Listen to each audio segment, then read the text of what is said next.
우리에게 생명을 주시고 또 풍성하게 얻게 하시는 예수 그리스도의 십자가의 피 묻은 복음의 길에 동행하시는 여러분들을 예수님의 이름으로 축복합니다.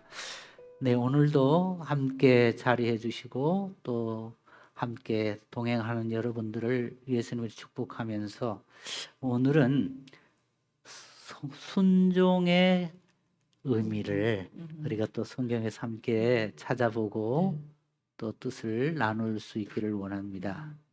그런데 참 순종이라는 단어가 별로 이렇게 우리들에게는 좋아하는 단어가 아니죠. 그렇죠. 네, 순종이라 그러면 네, 우리 현대인들이 네. 좀 거부감이 있는 그렇죠. 단어인 것 같아요. 네. 왜 그럴까요? 어떤 힘이 많은 자나 그렇죠. 또 어떤 권력을 가지고 있거나 음흠. 아니면 어떤 권위자로서 네. 그런 힘, 능력, 어떤 권위를 음흠. 가지고 있는 자들로 말미암아 음흠. 내 행동이 음. 바뀌어져야 되는구나를 싫어하죠. 그렇죠. 어떤 힘에 의해서 어허.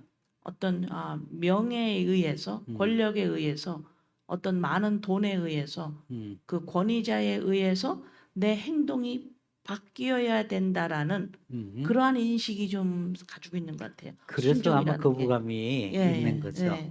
그래서 어떤 나보다 능력이 많은 사람, 나보다 나이가 나보다 더 많거나 나이가 많은 사람, 나보다 더 지위가 높은 사람의 의해서 지시나 명령에 의해서 내가 이렇게 내 행동이 행동이 지금 나 하기 싫은데 하기 싫은데도 거기에 의해서 음, 행동이 할 수밖에 바뀌어진다. 없는 이런 예, 모습이 우리는 다 예, 싫어하잖아요. 예. 그래서 순종을 그런 개념으로 음, 우리가 받아들이면 음, 순종은 참 우리는 음.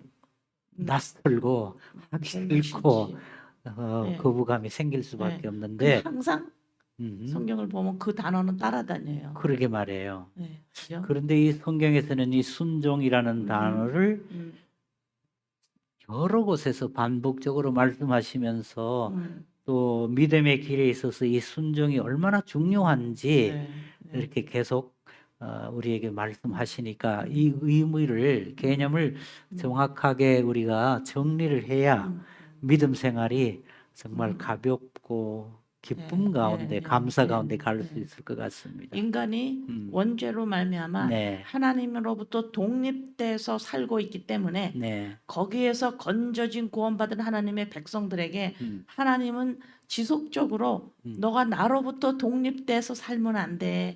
내 음, 말을 들어야 돼. 네, 내가 무슨 말을 하는지 내 말을 들어야 돼. 네, 그래서 그걸 순종이라고 자꾸 얘기를 하시는데 너 음, 내 말에 순종해야 돼. 내 말에 순종해야 돼.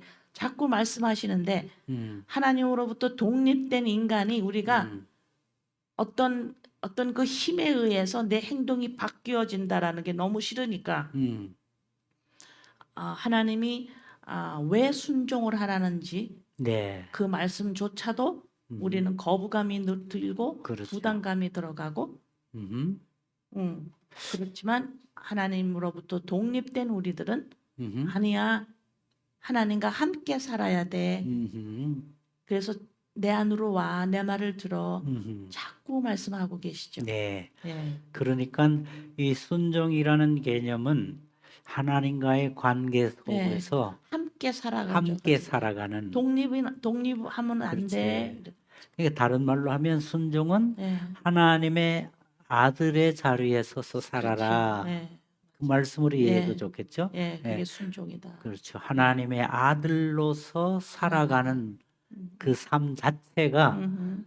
순종의 음. 삶이다. 네. 음. 그러니까 우리가 하나님의 자리에서 나도 모르게 내가 주관자인 내가 것처럼, 혼자인 내가 것처럼. 혼자 독립적인 존재인 그렇죠. 것처럼 음. 이렇게 살아간다면, 살아가고 있는 우리들에게 음, 하나님은 자꾸 아니야. 음, 내가 너의 아버지야. 네, 함께 살아가야 돼. 넌 네, 나의 아들이야. 음, 네, 그래서 하나님으로부터 독립성을 가지고 있는 음, 우리의 옛자아를 자꾸 내려놓게 하신 그렇죠. 이것이 곧 순종이죠. 그래서 에베소서 5장 8절 말씀을 한번 보시면 너희가 전에는 어둠이더니 이제는 주 안에서 빛이라 빛의 자녀들처럼 행하라.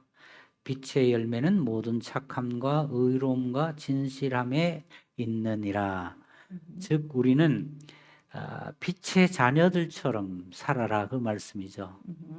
즉 피조물 하나님의 자녀로서 살아가라. 이것이 에베소서를 통해서 우리에게 권면하는 말씀인데, 다시 말씀드리지만 하나님과의 관계 안에서 그 하나님의 음성을 들으면서 그렇게 살아가라는 말씀이 되겠습니다. 그죠? 그리고 또 믿음을 순종이라고 그렇게 또 말씀을 많이 하시잖아요. 그죠? 그래서 야고보서 2장 17절 말씀을 보면 이와 같이 행함이 없는 믿음은 그 자체가 죽은 것이라. 행함이 없는 믿음은 죽었대요. 그러니까 우리는 행함이 있는 믿음을 가져야 될 터인데, 네. 이게 이제 믿음과 순종이 같다고 그렇게 우리는 표현을 할 수가 네. 있겠죠. 그러니까 행함이 없는 음. 믿음은 죽은 것이다라고 말씀했을 때 이 행함이 우리에게 어떤 행함을 말씀하고 계시느냐? 음흠. 예수 그리스도의 십자가 사건으로 음흠. 우리가 온전한 하나님의 자녀, 하나님이 지으신 온전한 인간으로의 모습으로 회복됐잖아요. 네. 다시 말해서 그리스도의 영으로 나를 음흠. 찾았는데, 그거를 믿었는데, 음흠. 그거를 믿는다고 했는데, 너가 또 다른 데서 너를 찾으려고 하니 너가 행함이 있어야 되잖아. 그 소리는 음흠. 나를 다른 곳에서 나를 또 찾고 증명해 보이려고 하는 것을 그만두는 것. 네. 이것이 행함 있는 믿음입니다. 아멘. 예? 아멘. 예, 예. 행함. 믿었어. 나 찾아졌지. 음흠. 나 실체를 찾았지. 음흠. 그리스도의 영으로 말미암아 내가 온전한 인간 하나님의 자녀가 되었지. 이걸 믿는다면 나를 또 다른 곳에서 찾는 그러한 일을 하지 않는 것. 네. 이것이 곧 행함 있는 아멘. 믿음이죠. 네. 그러니까 행함이 있는 믿음을 행위적으로 접근하면 또 이거는 네. 곤란하죠. 네. 내가 믿기 때문에 나는 이렇게 행해야 돼. 나는 이런 선한 행동을 해야 돼. 네. 물론 선한 행동을 해야 되지만 개념이 행함을 있는 믿음이라는 것은 그리스도의 영으로 나는 찾아진 존재가 되었습니다. 나는 하나님의 자녀가 되었습니다. 이것을 삶 속에서 적용하면서 살아가라. 이런 네. 말씀으로 우리는 이해해야 그러니까 되겠죠. 나를 찾았습니다라고 십자가에서 고백을 했는데 음. 그걸 믿는데 돌아서서는 나를 또 찾으려 그래. 그리고 못 찾은 것처럼 금방 찾았다고 고백을 했는데 내 행동은 또 다른 데서 나를 증거하려고 그러고 나를 또 찾으려고 그러고 나를 또 그렇게 할 확인하려고 때 하고 그러죠. 너 행함이 있어야 되잖아. 그거 아멘. 너 찾았다며. 음흠. 찾았으면 이제 안 찾아야지 더 이상. 네. 바로 이것이 삶과 네. 믿음이 음. 이렇게 함께 연결되어 있는 네. 이 삶. 예.